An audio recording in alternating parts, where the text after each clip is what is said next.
I found this story buried in a forgotten section of a regional archive, tucked between brittle manuscripts that smelled of dust and damp stone. It wasn't listed in the catalogue, and the folder didn't even have a proper title, just a smudged number and a faint ink mark that looked almost like a burn. What I held in my hands was not supposed to exist. At first, I thought it was just another local legend, the kind of dark folklore whispered in rural villages to frighten children or entertain travelers.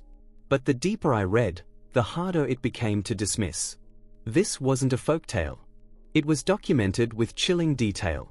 Dates, names, locations, all carefully recorded. It told the story of a Slavic prince whose reign ended in fire, betrayal, and something that even the scribes hesitated to describe. The opening page spoke of a man described not as noble or wise, but consumed by shadows of his own making. His name was missing, deliberately scratched out in every copy. Later margins contained notes from monks who tried to rewrite the chronicle but kept striking through his title, as if even centuries later his existence was something dangerous to remember. The village where he ruled was said to lie near a vast forest, the kind that still swallows sound and light even in daylight. His castle stood on a hill, not grand like those of Western kings, but heavy, brooding, with thick walls that seemed to resist sunlight. Villagers whispered that the stones themselves groaned at night. But the strangest passages weren't about the fortress or the battles he fought. They were about the church. It was a simple wooden structure, built by his ancestors, standing near the edge of the forest. According to the record, it was the heart of the community, a place of safety, prayer, and gathering. And yet, on a night described with terrifying precision, the prince himself ordered it set ablaze. Not by raiders, not by invaders, but by his own hand. The chronicler's words shook me, and so the flames rose not against his enemies, but against his own soul, as though he would burn the heavens themselves. Why would a ruler destroy the very symbol of faith in his land? The manuscript offered no direct answer. Instead, it hinted at whispers of a pact, a trade for power. The prince, it said, sought strength beyond mortal reach. Whether it was desperation, madness, or something darker, the text left open. I read on, and the more I absorbed, the more I felt the pages weren't just recounting history, they were warning me. The ink was smeared in places, as if written in haste or in fear. Notes in the margins described nights filled with screams, the glow of fire seen across valleys, and the silence that followed when the church was nothing but ash. One line was underlined 3 times. From that night forward, he was no longer of this world, though he still walked among men. I closed the folder and just sat there, surrounded by shelves of forgotten history, the dim light of the archive lamps flickering. I couldn't shake the feeling that I hadn't stumbled onto a legend. I had uncovered a truth someone tried very hard to bury. What unsettled me most wasn't the burning of the church, or the idea of a prince gone mad. It was the silence afterward, the way the record itself seemed afraid to speak. It felt as if the story was waiting, unfinished, as though the rest had been stolen away by time, or erased on purpose. And as I left the archive that night, the smell of charred wood seemed to follow me into the cold air. I went back the next day, unable to resist. The folder was still there, exactly where I had left it, though the twine around its edges looked looser, as if it had been handled in my absence. The archivist swore no one else had touched it, but something in his voice made me wonder if even he was afraid of its contents. Inside, the next pages were darker, written in a hand that shook so badly the letters sometimes blurred into one another. These weren't official chronicles or monkish records. They were personal notes, confessions, perhaps, left by someone close to the court. The first fragment began. Our prince no longer trusts his priests. He calls them liars, whispers that they hide their true allegiance. He says the church bells ring not to summon God but to mock him. He forbids us to enter the chapel, yet he himself stands before it at night, murmuring to the dark. I paused. The handwriting was desperate, pressed so hard into the parchment that it tore in places. The next entry was shorter. He has moved the altar stone into his chamber. No one may touch it. He sits before it with a candle, speaking words I do not know. His crown lies crooked. He eats little. His eyes glow when the firelight hits them. The idea of a man dragging a sacred altar into his personal quarters made me shiver. It wasn't just sacrilege, it was obsession. More scraps followed, some written in Latin, others in a local dialect so archaic it took me several tries to parse. Each carried the same undercurrent: fear. Servants spoke of footsteps in the hall when no one was there, of doors that opened themselves, of a voice in the chapel long after the flames had taken it. One passage in particular stood out. On the night of the burning, we saw him smiling as the wood collapsed. He said the fire was his answer, that he had been heard. We heard nothing but the crack of beams, the screams of the forest birds as they fled. Yet he claimed he listened to something greater. I have not slept since. I read that line 3 times, my skin prickling. Who had he spoken to? What answer had he expected from fire? Further in, the notes turned frantic. They spoke of feasts where he demanded silence, sitting motionless while guests stared at their plates. Of nights where the castle grew cold despite roaring fires. Of the prince laughing suddenly, not at jokes, but at nothing, his voice echoing through the halls until courtiers wept with fear. Then came the entry that stopped me cold. He has ordered the church rebuilt, not in wood, but in stone. He says it must be stronger, darker, closer to the earth. He commands the masons to work by night. They carve symbols we do not recognize. He insists the foundation must touch the roots of the forest.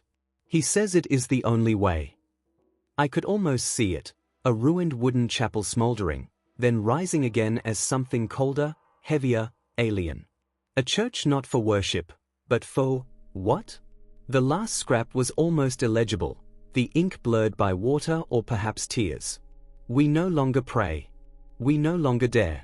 He has burned our faith and built something else in its place. The church is gone, and yet it is still here. I hear it in the walls. I feel it in my bones. I leaned back, the silence of the archive pressing in. The hum of the lamps above sounded louder than before, more insistent. For the first time, I wondered if I had made a mistake. This wasn't just a legend of cruelty. This was a record of transformation, of a man who had destroyed faith itself and built something darker in its place. And if the prince had truly made a pact, then perhaps the fire wasn't meant to erase the church. Perhaps it was meant to begin something new. By the third night, I wasn't sure if I was coming back to the archive to study, or to be studied. The folder waited where I had left it, but when I opened it, the order of the pages seemed wrong. As if someone, or something, had shuffled them in my absence. The first sheet I read wasn't even parchment. It was thicker, more like vellum, and the ink was darker, almost glossy. The handwriting had changed too, as though written by a different hand, firmer, less afraid. The prince walks among the stones each night. He says the church is not a house of God but a gate. The masons obey without question, carving symbols they cannot read. He insists the smoke from the burning still lingers, though we see only air. He says he breathes it. I rubbed my thumb over the ink. It hadn't faded with time the way it should have. For a strange moment, I could have sworn it was still wet. The next passage was worse. I entered the new hall when no one watched. The walls whispered. Not words, but sounds like breath. The prince stood in the center, his crown askew, his eyes glimmering as though the firelight was inside them. He did not see me, though I swear he spoke my name. I set the paper down quickly, suddenly aware of the air around me. The archive was quiet, but I thought I heard something under the hum of the lamps, a faint exhale, drawn out, like breath slipping between stones. I forced myself to keep reading. The following page was different still, no longer a diary or confession, but an almost ritualistic account. The prince said he had been answered. He said the fire was heard, and the gate is now open. He commands that no prayers be spoken, for prayers are chains. Instead, we are to listen. To what? None dare to ask. He listens, and he smiles. The handwriting slanted downward, as though the writer had stopped abruptly. I leaned back, my eyes burning. The room felt colder. The oak table beneath my hands no longer seemed smooth. For one unsettling instant, I swore I felt the roughness of stone, damp with condensation, like the walls of a crypt. When I looked up, the archive's plain glass window reflected something I didn't recognize. Not my face, at least, not entirely. The faint outline of a crown tilted across my head. A crooked line split its shape in two. I blinked, and it was gone. Shaking, I turned back to the folder. A page I didn't remember seeing before had appeared near the bottom. Its ink was faded, its words faint, but I could make them out. The church burned, but it did not die. Its shadow lingers, stronger than the fire that consumed it. He kneels before it. He says he is not its master, but its servant. I closed the folder hard, my pulse racing. The lamps above flickered once, twice. I knew I should leave. But I couldn't. I felt as if the walls themselves were leaning closer, waiting for me to turn the next page. And in the silence, I could swear I heard something low, steady, impossible, the crackle of fire, long since extinguished, still burning in the air around me. I told myself I wouldn't return. But curiosity is a disease, and by the fourth night I was already seated at the archive table, the cursed folder open before me. The room felt different the moment I entered. The fluorescent lamps hummed lower, their light weaker, casting long shadows across the stacks. Dust hung in the air, though the archive was always spotless. It smelled faintly, not of paper or ink, but of ash. The first page I touched seemed to tremble under my fingertips. Its words swam before my eyes, and for a moment I thought I was reading aloud in a language I didn't recognize. My throat worked without sound. Then the room shifted. The oak table beneath my hands was no longer smooth but rough, uneven. My fingers came away gray, coated with a fine layer of soot. The shelves towering around me dissolved, replaced by thick stone pillars that rose into shadow. The electric lights flickered once, then dimmed into torchlight. I was no longer in the archive. I stood inside the church. It was not the wooden chapel described in the earliest pages, but the stone hall the prince had demanded. The air was heavy, damp, alive with something I couldn't name. The walls pressed close, carved with symbols I didn't understand, sharp, looping, writhing in torchlight as though the stone itself shifted. I heard it then, a faint exhale, not mine. The sound of breath slipping between the walls. On the far side of the hall stood the altar stone. It was larger than I imagined, dark and slick, glowing faintly from within as though embers still burned at its heart. And kneeling before it, half shrouded in shadow, was the prince.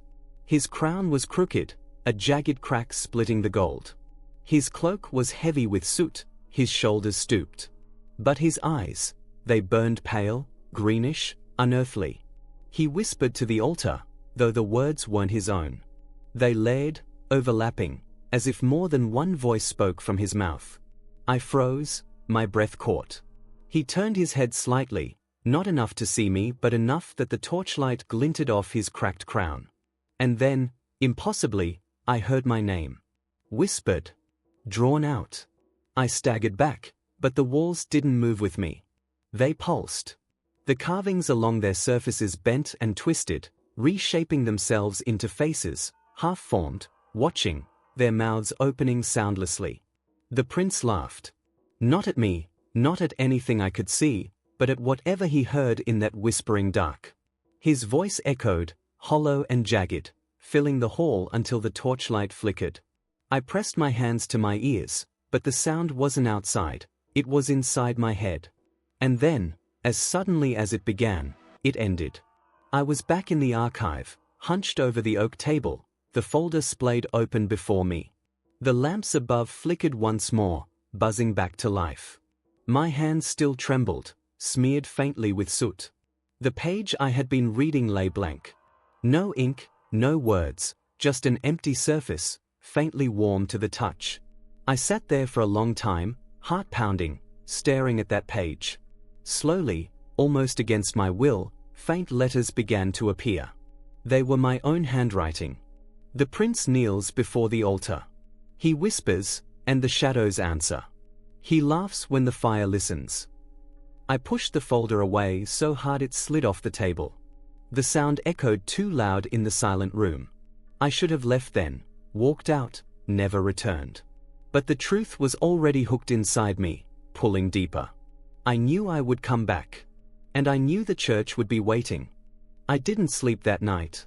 Every time I closed my eyes, I saw the stone walls bending, the torchlight shivering, the prince kneeling at the altar. His voice echoed in my skull, even in silence. And worse, I still smelled smoke, faint, acrid, as if my skin had absorbed it. By the fifth evening, resistance was pointless. I returned to the archive as though pulled by a chain. The folder waited where I had left it, though now its cover bore a faint black smear, as though touched by ash. I opened it with shaking hands. The first page was no longer parchment. It was heavy, like stone rubbed flat, and the words were carved rather than written. He has been answered. The fire spoke back. He is no longer ours, nor his own. He belongs to the gate. The letters cut deep, each groove filled with dark soot. The room tilted around me. The lamps dimmed. And once more, I wasn't in the archive. I stood inside the stone church. But this time, the prince wasn't kneeling. He was standing before the altar, his back straight, his cracked crown gleaming faintly in the torchlight. He turned toward me slowly, his face half-shadowed, his eyes burning pale green. "You came," he said.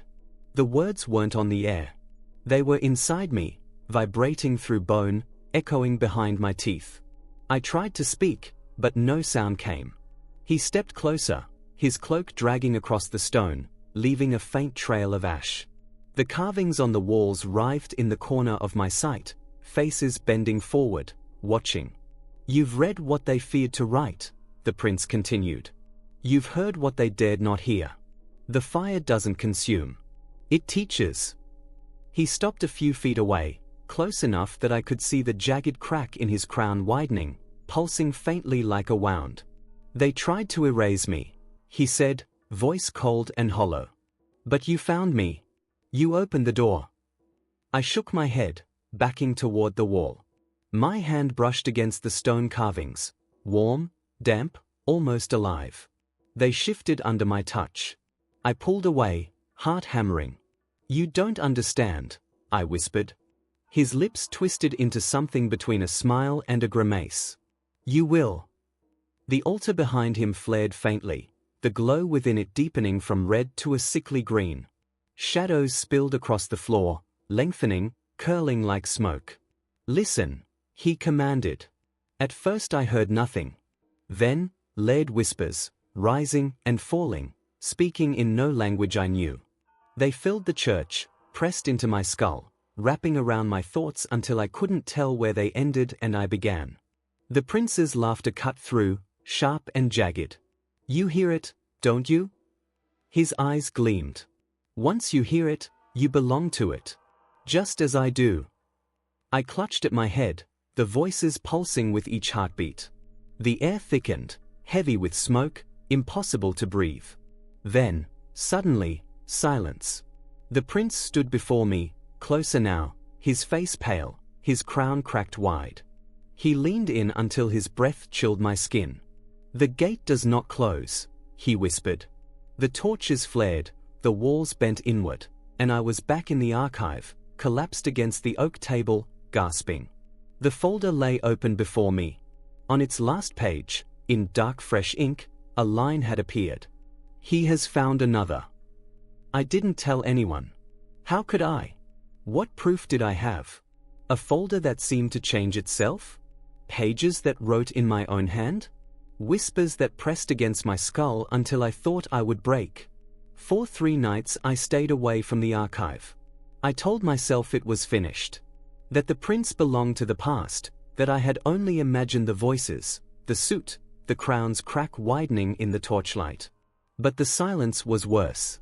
Each night, just before dawn, I heard the sound again. Faint, steady, impossible to ignore. Not the hum of lamps, not the creak of my apartment walls. It was the crackle of fire, still burning, though nothing around me burned.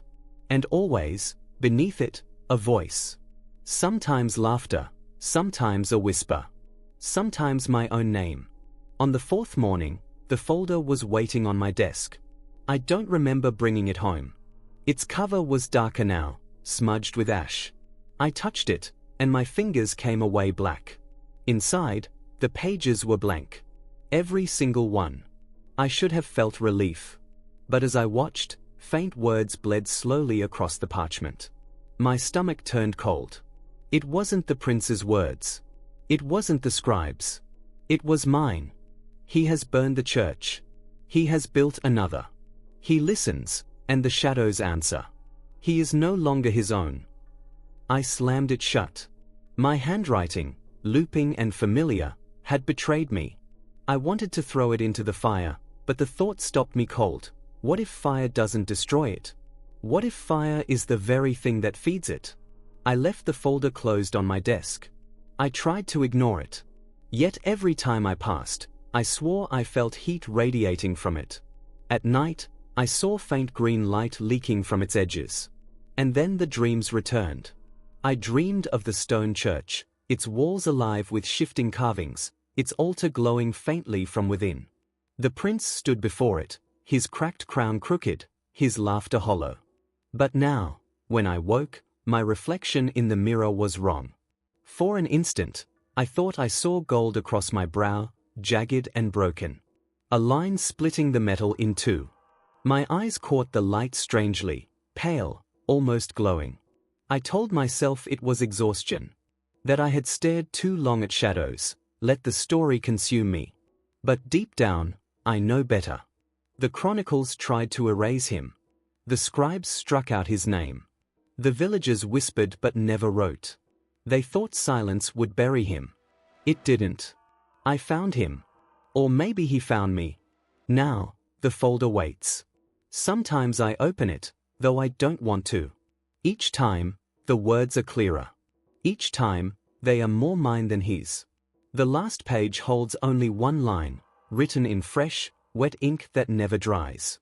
The gate does not close. I don't know what that means. Or maybe I do, and I just can't admit it.